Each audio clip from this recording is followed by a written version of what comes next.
Welcome to another episode of Caught in the Crossfire, where we debate the hot takes of the Counter-Strike world. We'll be diving into the action. Alan is with me as always, and our special guest this time joins us for a very NA-themed episode. It's none other than NA's premier CS journalist, Danish Nohte Alana. How you doing, man? I'm doing pretty good. Had a little run before this, so feeling pretty good and rested now. Yeah, we were talking about it. You're getting fit. You've got some sort of crazy concoction smoothie going on there in the morning. Are you gonna be the next gym grinder of the CS world? Maybe. I mean, it's always hard when you're traveling and you can't really don't really always have the time to get into the gyms. Probably because you're prioritizing going to the bars after the matches are over. But What? might just be me. Just me.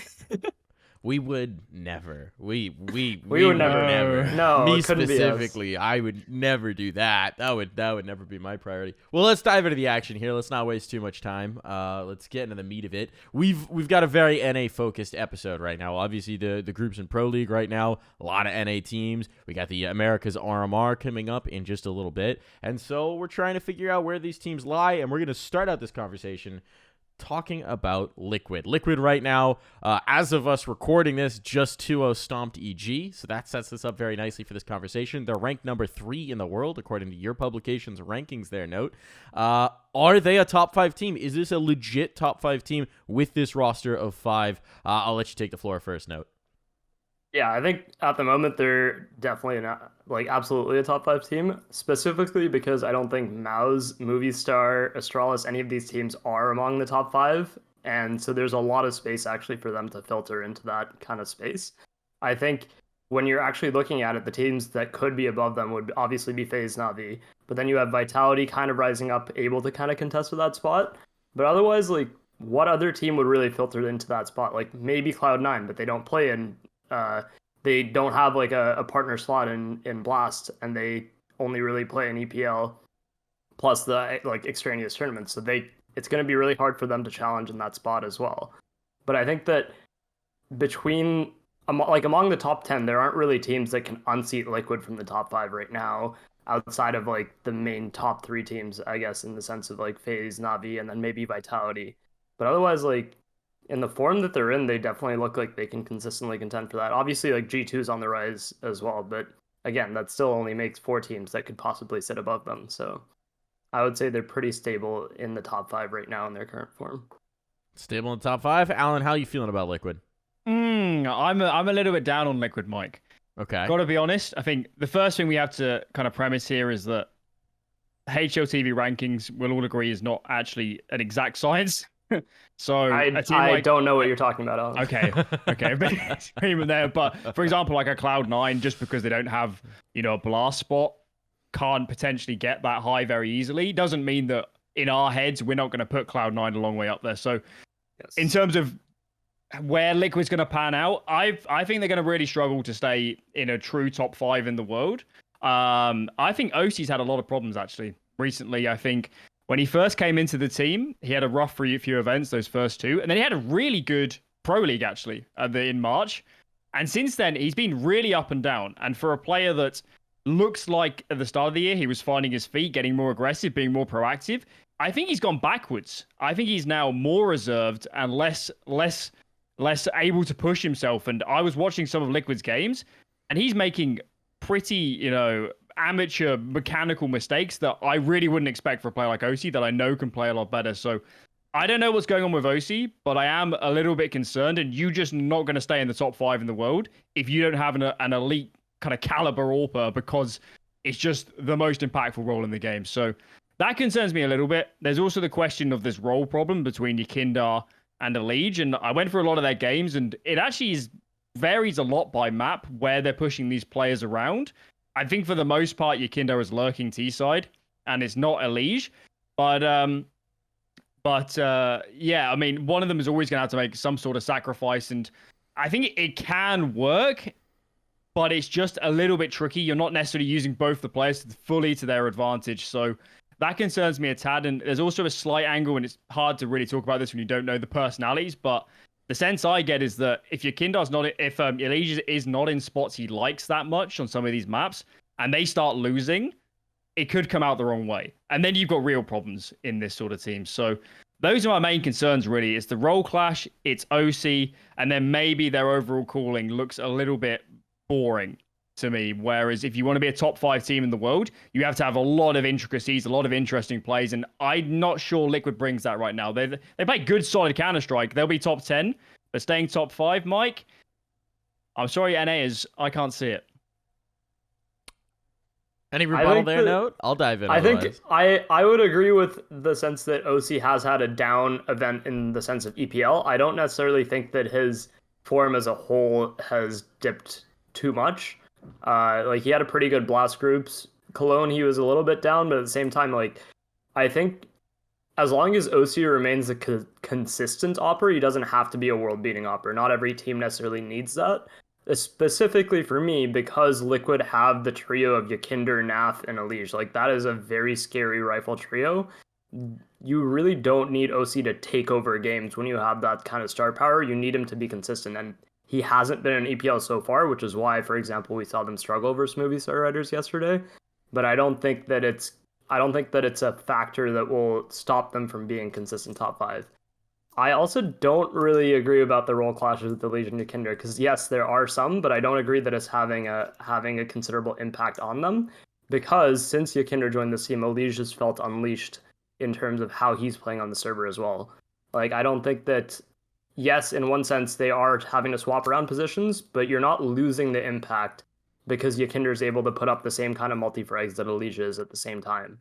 So you have like one of those two as part of the pack when they're going into bomb sites as it is. So for me, that doesn't really make a substantial difference. I'll also dive into the armchair psychology bit on the Elige psychology, where my read on the things that's caused an issue before is not so much him not being in roles that he's comfortable in, but I think that at times if he doesn't respect his teammates' contribution in those roles and thinks that he can do it better, he wants to take them over. Whereas I just don't think anyone who has a remotest grip on sanity is going to have that view with anything that Yekindar does, because he's such an incredible individual that it's like, even if the team goes off the rails, it's not going to be Yekindar's fault, you know? So I don't think there's going to be a situation where Elige feels like he needs to get back to those roles. I think that Yekindar is one of the few players in the world where a player like Elige can comfortably be like, yeah, you know what? Take the jobs. I'll do something else. I'll figure it out. I'll make it work. And I think that's going to be fine. I'm not too worried about that. The OC question is a bit more of one. But let's be honest, when it looks good, it looks so good. And I think it'll keep looking good. I think it'll keep looking good, Alan. I mean, I personally really enjoyed OC at the start of the year. The bit that confuses me personally is why he's tailed off a bit.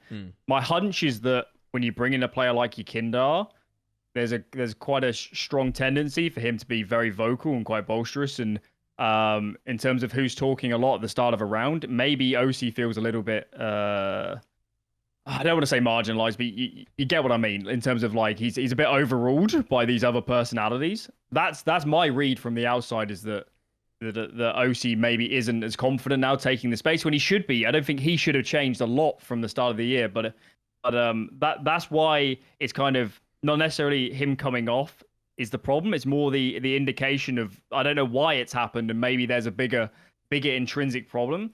Something else I also noticed was this isn't that much with Liquid, but sometimes their comms look a bit wacky for a team of their caliber. I do question. I know Yakindar's English is good in an interview, or even he does some desk segments at a Cater or whatever.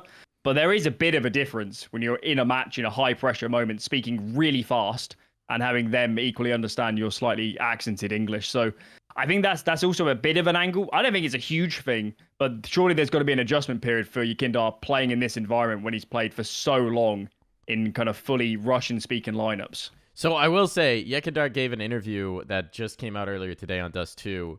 I haven't read the full amount of it, but one of the points that he made is that apparently his teammates have been playing a little too much NAFPL and have been getting some bad habits from that. So maybe that's our explanation for what's going on with OC. He's just got to remember that he can't do the same things, up in a server against top EU competition that he can get away with when it's 6E on the other side. But we'll move on. We'll move on here. We'll leave this topic alone for now. We'll see what's going to happen. It was an interview with Heku, by the way. It was just transcribed by Dusty. Oh, well, then I was lied to. Shoutouts to Heku for doing the actual work, putting the actual footwork in.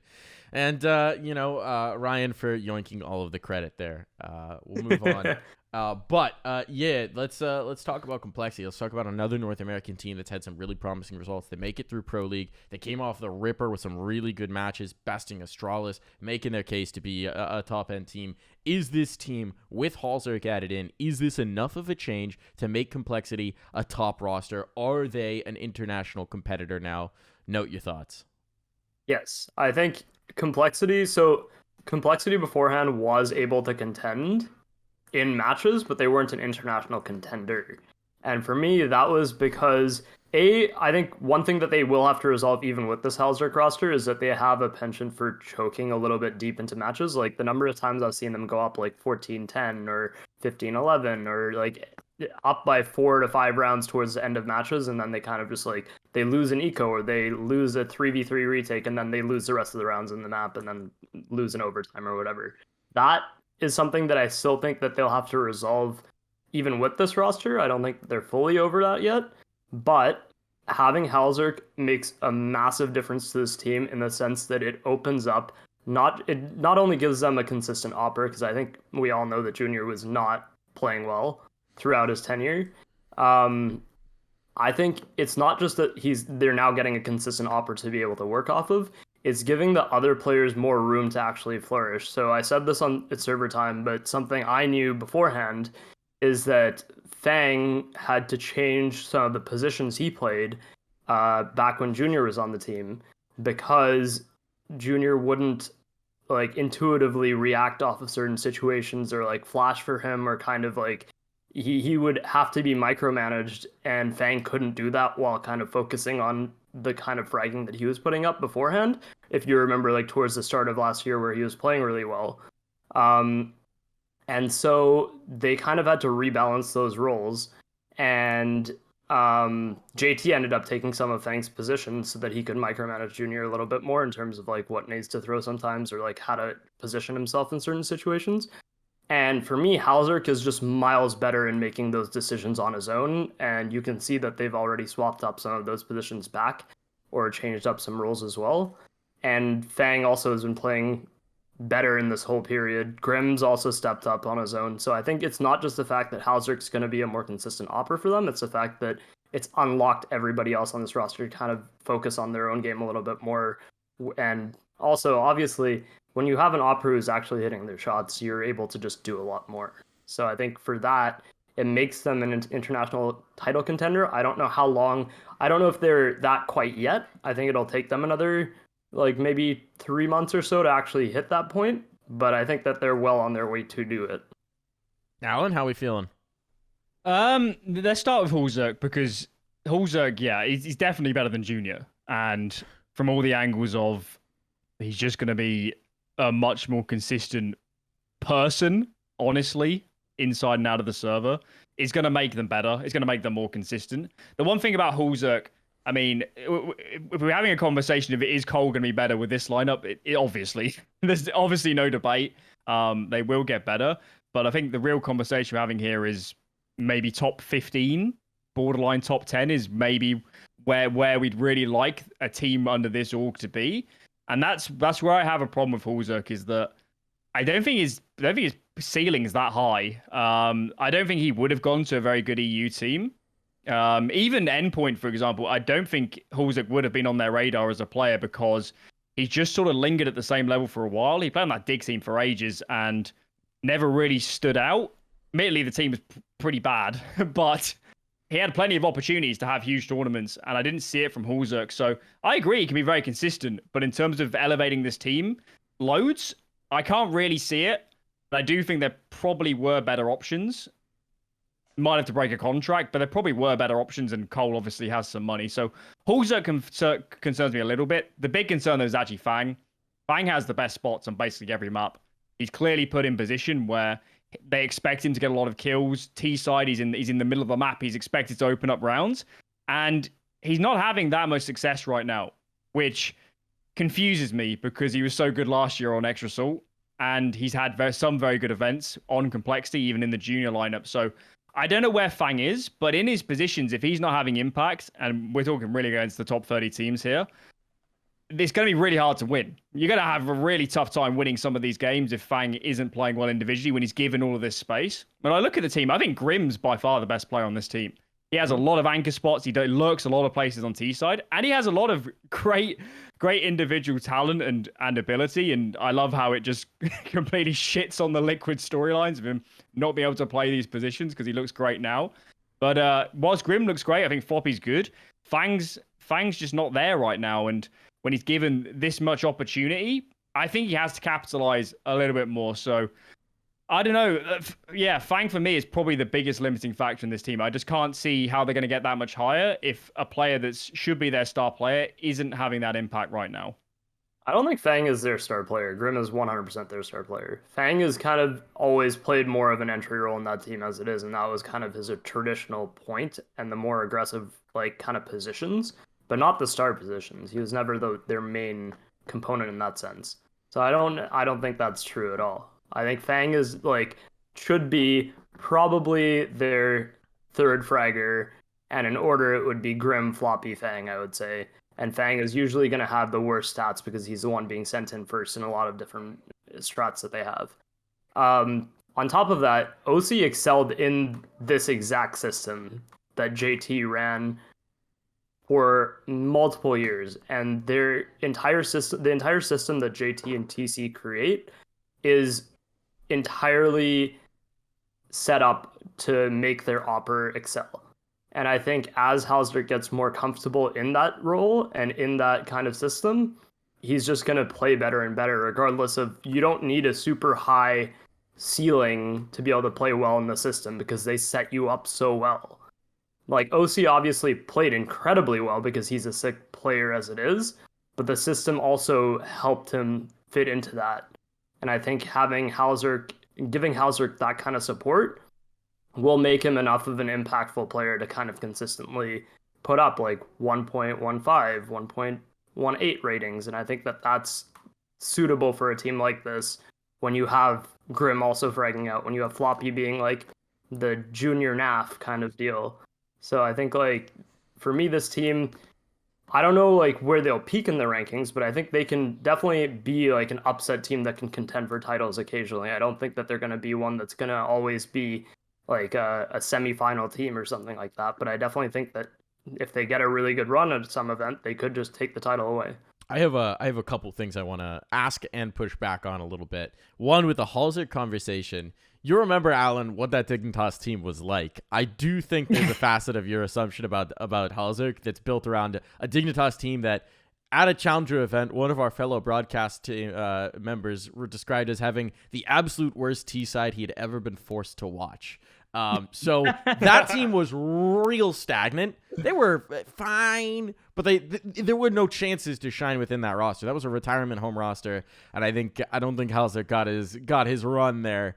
The Chinese stream chats call him Care Service. That's their chat nickname for Halsdorf because he was taking care of the old men of Dignitas. That's their actual nickname for him. That's magnificent. I'm surprised they haven't adopted something on the mullet yet. I do have a question for both of you, though. What's the mark of success? We're talking rankings because we were talking about it with Liquid, right? What is the mark of success at the end of this year, at the end of this season, post-major, all the way the run to the next player break? Where does Complexity need to be ranked for you to say this was a successful season for them? And if they fall short of that, is that disastrous? So who wants to step first with a number? Oh, you dropped it on us, Mike. Yeah. Top 10. They need to be top 10, and that's almost entirely by virtue of them being a Blast and an ESL partner team. If you're not top 20, you're dog shit. I mean, you're absolutely dog shit if you're a partner team of both and you're not in the top 20. So EG, we'll get onto them later, but what is going on there? And top 10 it's not easy, but you've got so many chances. You've got so many chances, and rankings always favor just playing the top teams. If you win a couple of games, you rock it up. So top 10 is an expectation. Again, this is a very storied org, massive backing. That's where it needs to be. Is it possible this lineup? I don't think so, but certainly internally at coL, I guarantee that's the sort of metric they're going for. This isn't meant to be an also ran. They need to be in playoffs of huge international competitions relatively consistently, I think. Where are you setting the bar now? I would say their peak, as in where the max that I think they'll reach by the end of the year would be a top 8. But I think that their kind of goal should also be like in the top 10 area. I don't think that they'll really make it into the top 5, especially this year, just with the caliber of teams we have, especially with G2 and Vitality kind of making some very big roster changes that seem to be paying off for them. I think that if coL can hover around that top 10 and they're actually able to, for me, it's their ranking by the end of the year is less important versus like making 2 to 3 deep runs into some tournaments because they're getting the invites to them, because they're a partner team and they're getting into these slots. I think having them make, I don't know, the semifinals of EPL would be really big for them, obviously. I don't think that they're going to win it over the kind of teams that are in there, but that would be a really good result for them. Making a deep run at one of the Blast events, like any of these kind of results are a lot more important to me than where they end up peaking. And for me, it's not just doing it once and then falling off. They have to be able to do that kind of consistently. All right, Complexity top 4 EPL. You heard it here first. If it's correct, I don't think that's what I said. Guaranteed. Send it Guaranteed. out. That's Fake what news. I heard. Fake news. Guaranteed. Well, we've set the standard for Complexity. It's a high standard, but it's one they should be able to meet. Let's move on here. Let's move on to another team. Now, we're going to talk about Evil Geniuses, but I want to set expectations here. We're not just going to talk about the Evil Genius main roster, because that, a lot of people have dig into it. It's the punching bag right now. It's the real easy target. It's been a real easy target for like 2 years now. So we're not going to do that. What I want to talk about is the Blueprint project specifically. The signing of, well, theoretically 15 players, 20 players if you include the women's roster that they brought on as well.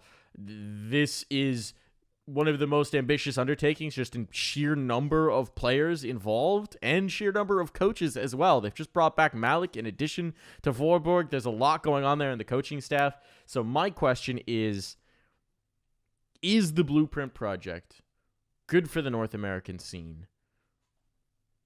Let's discuss. Note, how do you feel about it?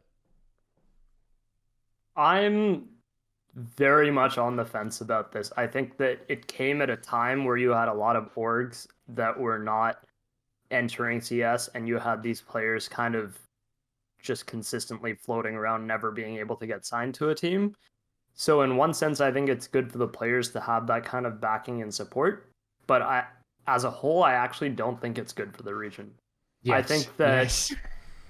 I think that you've already seen it's caused some conflict of interest issues, for example, at Philadelphia, where the org, I think for me, the org at Philadelphia should have made the call to only send one of the teams, but they asked Philadelphia, and obviously Philadelphia is not going to tell Evil Geniuses, no, we don't want the brand recognition of 2 EG teams, even though I think Philadelphia should have said that. But either way, I think the org is already running into issues where they're trying to have these 2 teams that play at basically the same level, and they're trying to double down and make them play in the same tournaments.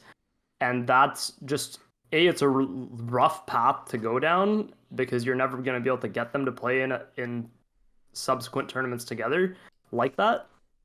And you're also seeing now, this happened mere months before the Valorant franchising came through, and now you're going to have so many orgs that are departing Valorant who could consider picking up CS teams, but now you have EG contracting 3 teams, and now you'd have to buy these lineups out as well on top of paying them salaries.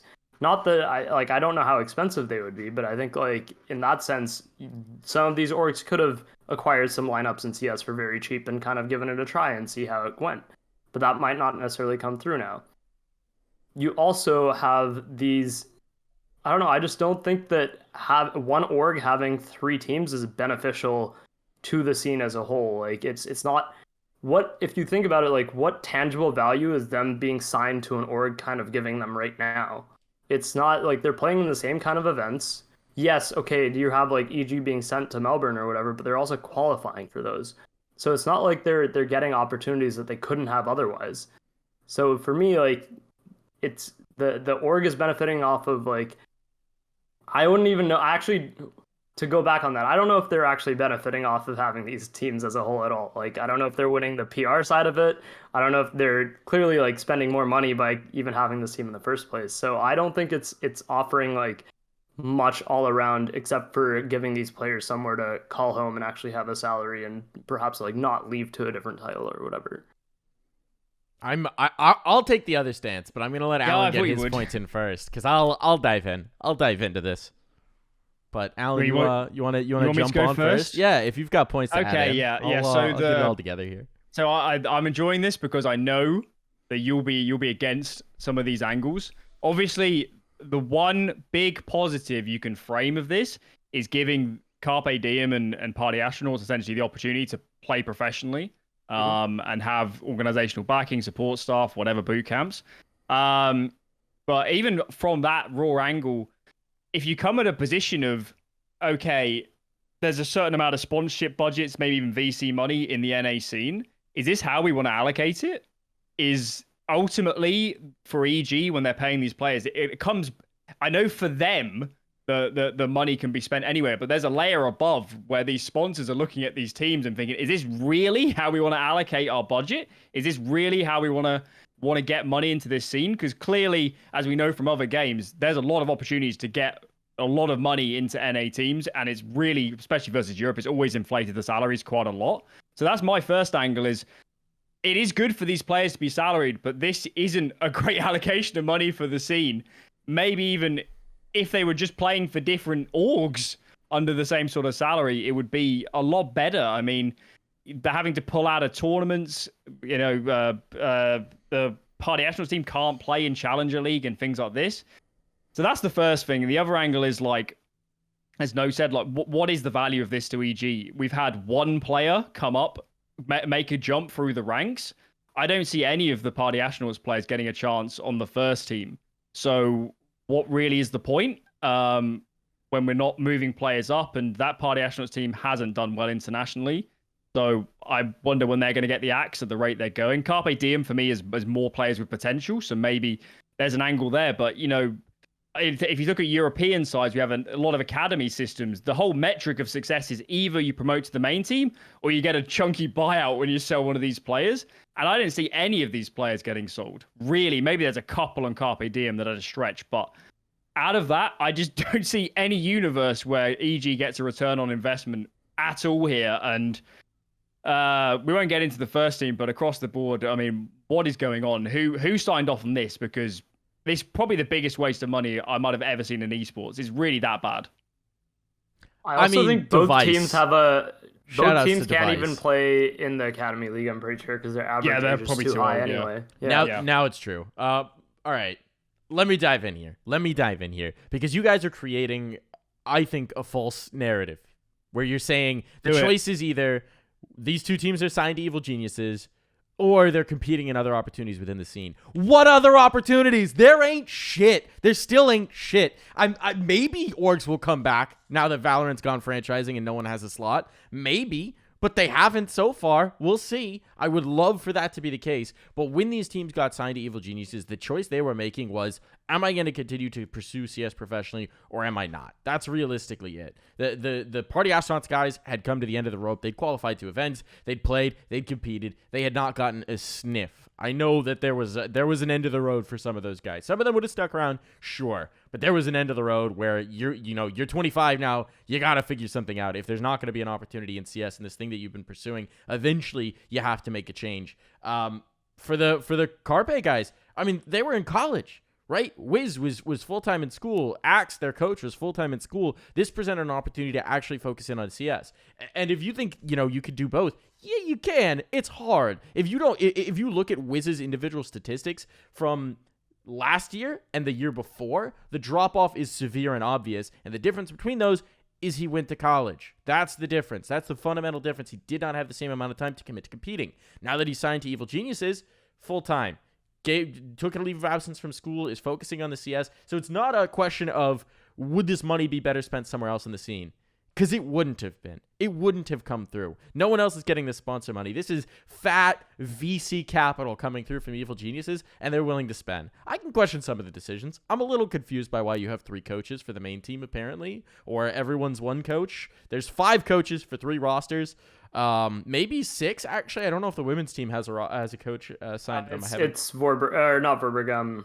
Malik's doing coaching for like all of the lineups, apparently. Yeah. Like assistant coaching for all the lineups. Apparently, they're all coaching all the lineups as well, from what I've talked to the guys about. That is confusing. There is a lot that's confusing. I won't pretend it's not. It does feel like 3 different people make decisions for this organization, and they don't talk to each other at times. But genuinely, for the good of the scene, the choice is not, do we have these players competing under Evil Geniuses, or do we have these players competing under other orgs or by themselves? It's, do we have these players competing? And Evil Geniuses have presented an opportunity for them to actually compete. I don't think this project will last that long, to be quite frank. I think it's probably got a year of runway, but I think a year of runway of these players competing, training, playing under a professionalized org in a professionalized system, talking to professional coaches, learning from them, even their coaches, learning from people like Valence, like Malik, like Vorborg, just getting that experience, getting access to the facilities, getting access to the photo shoots, building up their brands, having all of those aspects of the pro life for the first time. Apart from, I mean, on those rosters, Janji, I guess, competed as part of Chaos, which was the closest thing any of them had gotten to a pro system. I mean, not counting Russian Stan, obviously, those are the exceptions. They've come into it. I guess they're Blueprint players now, but they're the players moving down into the Blueprint. These players would never have gotten this opportunity. Maybe as teams come back, as orgs come back in, recognizing that Valorant is not an opportunity, some of these players can move back out. Maybe they'll get bought out. Maybe they'll just wait for contracts to end. I'm not sure how that's going to look or what EG's plan is with the return of investment, but I don't think these players would all be competing at this point if it wasn't for let me push back on you here, Mike. It's not the question of like them being on this org or being on another org. The problem is that these players, okay, I would understand your point in the sense that yes, they're getting all this organizational backing, they have access to the facilities, the coaches, etc., all of that. That would be really great if all of the players were much younger. These players are at an age and they've been in the scene so long that the net benefit they're getting is it's too late. It's too late for how old these players are right now. You're not going to peak at this point. I mean, you could play better, but you're not, with the fact that you can't compete in some of the biggest events because you're the secondary or the third team, you're just not going to be able to truly see the benefit of having that experience. Because as you said, maybe this project only lasts for a year. A year from now, these players will then be 27, 26. Ponalone will be like 40, whatever. It's like you're just never going to see that benefit come through because it's just too long. I think coaches like Axe, yes, absolutely, he will benefit from it. Monster, like the coaches will definitely get some experience and benefit off of that, but the players are just not going to it's not going to be enough, and it's a little too late for me. Also, you're saying that the experience of being in these orgs is good for them, but at the same time, they couldn't compete in the major cycle. They couldn't even try to play for a spot at this major. They're not going to be able to play for a spot at the next major if they're still in this team. And if you're not able to compete for those kind of spots, and you're not able to compete for the type of spots in the bigger tournaments, you're not going to make it up the rankings, and then orgs aren't going to be interested in picking you up because you're not considered like a high-ranked team. And when you have new orgs coming in to invest in the scene, they're looking at your ranking. It's just how it is. Like, they're not going to be like, oh, like this team plays second at Philadelphia. Fuck yeah, we're like built by gamers, picking them up right now. Like, that's just not how it is, right? They're going to look at the list of top 30 teams or top 50 teams. They're going to like, who can we buy out here that will be able to make us like a consistent contender in some of the deep tournaments? And they're not going to go for the second or third teams from EG. I mean, at this point, they probably wouldn't even go for the first team from EG. Yeah, perhaps. No. I will say, first off, first at Philadelphia. Let's be clear on that. First Yeah, at yeah, Philadelphia. I know. Very important I there. know. But also, we have seen a move up to the main team. I mean, talking about the academy system that Alan was talking about, where the goal is either to move up to the main team or you get bought out. We have seen a move up to the main team, and Hext, look, it's been a little inconsistent, but that whole team is ridiculously inconsistent right now. And honestly, he's one of the better looking players, and he's playing. Would have been a lot easier to just sign him individually. Yes, that's the thing, though, Mike. Yeah, maybe exactly. You're right. I've been begging for this EG main team to bring up NA talent for a long time, but they weren't. This is a way to get that talent in, as they realize that, you know, maybe instead of going and finding a Kazakhstani IGL, oh, we've got 2 signed to our organization, it might be worth trying to promote one of those at some point. And as the older contracts clearly show that they're not worth their value, I think we are going to see more situations like the Russian Stan getting cycled down, Stan, you know, getting re-signed to the organization, but Rush getting cycled down, and players moving up. And I think that as that happens, as this project goes on, maybe the teams themselves won't work, but if the individuals can show they can hang to any degree, it's an opportunity they haven't been provided previously in their career. So I think that looking at the sum total of this being how much money is actually in the scene versus how much is not, I think it's good. I recognize that it doesn't give them an opportunity to compete for the RMR cycle, but honestly, looking at the pool of the teams that are in the Americas RMR, neither of these squads was going to be competitive there. I have to ask, Mike, forget about the money, obviously. Sure. There is a strong angle that, you know, these players wouldn't have had these opportunities, but a big gripe I have is, forget about Hext. Do you actually think any of these players or any of the teams as a whole have improved much since joining EG? Party Astronauts look probably worse to me, in truth, since they played under EG. And I haven't watched much of the Carpe Diem guys, to be fair, but they're clearly not, you know, jumping enormously. So how long are we going to have to wait until what surely is a lot of support staff and opportunities and boot camps materializes on the server? Because I haven't really seen it at all yet. It just looks about Party Astronauts, even when I watch them play, it looks about the same. So I'm not sure what's going on. It doesn't feel like the whole premise of this project is actually working. Did you watch Party Astronauts Evil Geniuses White? We should go ahead and use their names now, use their branding. Evil Geniuses White. Did you watch them at Frag? Because I know you watched them at Melbourne, and I know they shat the bed at Melbourne. I did watch a tiny, not enough to make a start comment, but certainly Frag, and then what was the Pinnacle Cup tournament, and I watched quite a lot of them prepping for Melbourne. So in terms of Frag, no, but equally, Mike, I'm on the competition there. Apex is not a good team in the first place, and like Big Academy, they're like 70th best. Whereas this isn't a great level, really. Sure, I think that's a fair point. I think that consistency is something that they're looking to install, and I think that that's where hopefully the Evil Geniuses White roster... they're consistent, Mike.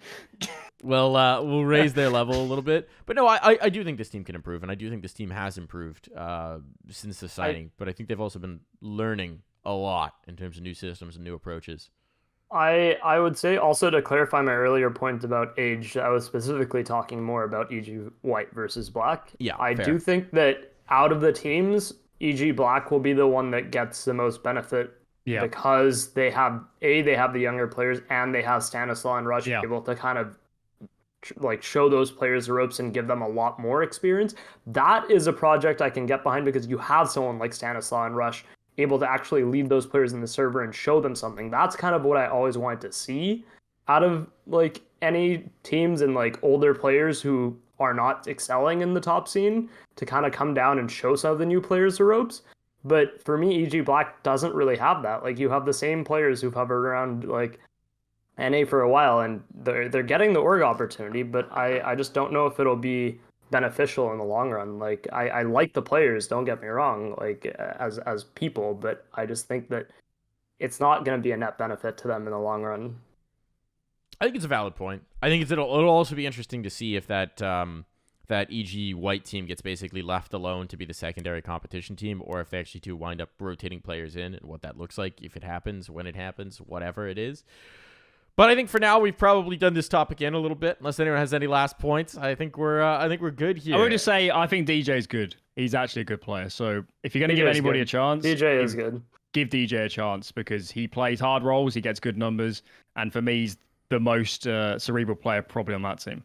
DJ to main team. DJ to main team. Alan starting. Why not? The I mean, they can't hashtag. get any worse. So Get in the just try it. comments. DJ to main team. It can't get any worse. That's the philosophy to make when you're trying to build your Counter-Strike team.